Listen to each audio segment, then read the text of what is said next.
Welcome back to Main Street Informant. In this channel, we provide information related to wealth, money, power, finance, business, and economics. In today's video, we will examine the biggest reorganization of the European energy markets. If this topic interests you, we have more in the channel, so we hope you take time to click subscribe and watch the other videos. The biggest reorganization of the European energy markets this century has been brought on by Russia's invasion of Ukraine. This video shows how Europe came to be so reliant on cheap Russian gas and looks at the difficult decisions the EU must make in order to strike a balance between energy security and its desire to combat climate change.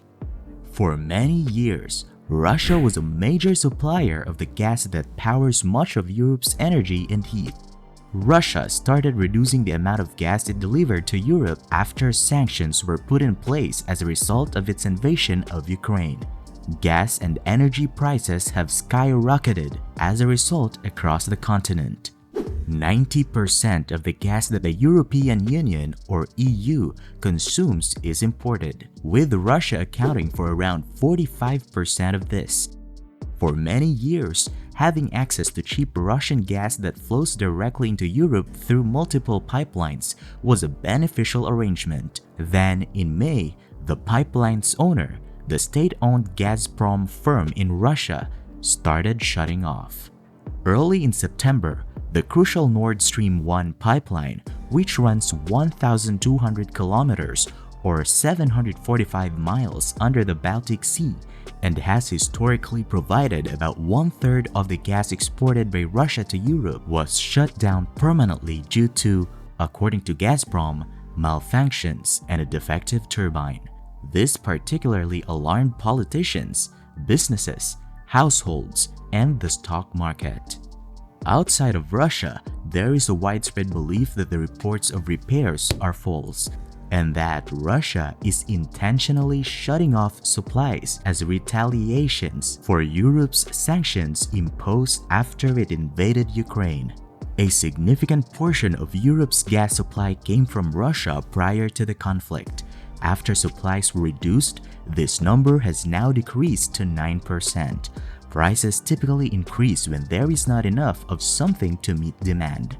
Thus, European energy prices are affected by the Russian pipeline freeze. Weather factors like chilly winters, scorching summers, and less wind, as well as the reopening of nations following COVID-19 lockdowns, have all contributed to the explosive growth in demand.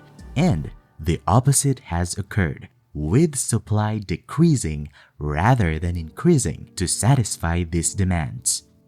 Due to repairs being done on Norway's gas infrastructure, supply was already restricted. Europe is currently dealing with its biggest energy provider locking its taps, which has led to more shortages and higher costs. The entire energy market is being impacted by these unfavorable supply-demand dynamics, not simply the price of gasoline. In Europe, the costliest power plant used to meet demand on any given day determines the wholesale price of electricity. In other words, gas-fired power plants set energy pricing, while cheaper renewable energy is sold at the same price as more expensive fossil fuel-based energy. The benchmark for natural gas prices in Europe, Tidal Transfer Facility or TTF natural gas futures, reached a peak of 350 euros in August and traded at roughly 200 euros per megawatt hour by 13 of September. Since the middle of 2021, the markets have been incredibly turbulent. The price of TTF natural gas futures had been hovering around the 20 euro level for at least a decade prior to that. Europe's politicians have been frantically trying to come up with solutions to the energy dilemma. With unprecedented interventions like price limits, energy rationing, and windfall profits taxes all being investigated, desperate times demand desperate measures.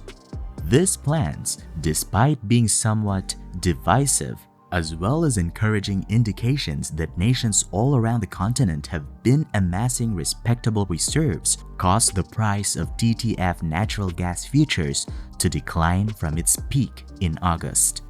Even so, it's challenging to be upbeat. Winter is quickly approaching, and it's likely that Russia will shut off the last of its gas supply to Europe, which would cause further volatility and price increases.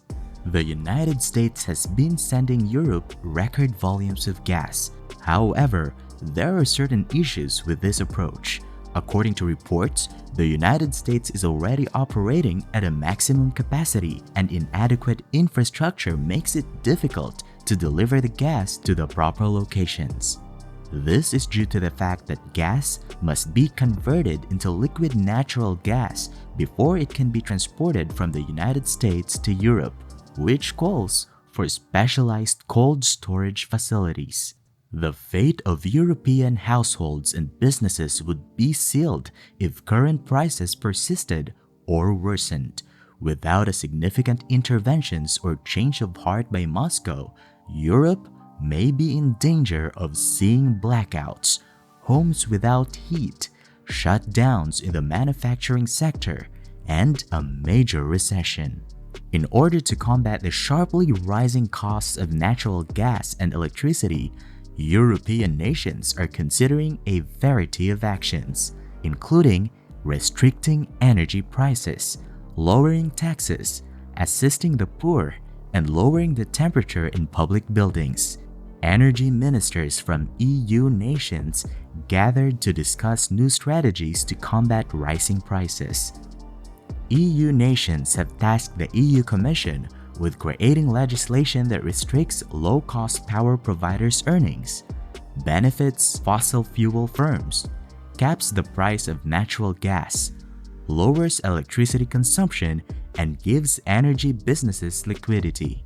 Following the economic sanctions put in place as a result of the Russia-Ukraine war, Russia cut off its natural gas supply to Europe, causing a historic energy crisis to erupt throughout the continent. The European countries will have to negotiate the Commission's proposals and agree on final laws.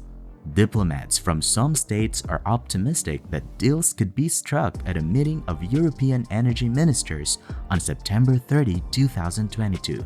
Regardless of the outcome, Europe should brace for some long and cold winter nights. Can the European continent recover from this? Let us know your opinion in the comment section. We would love to hear you say on Russia's tactics in crippling Europe's energy. If you learned something valuable, please make sure to like, subscribe, and hit the notification bell for more contents like this. You can check out more videos on the channel and share. It will help my videos reach more people. See you in the next one.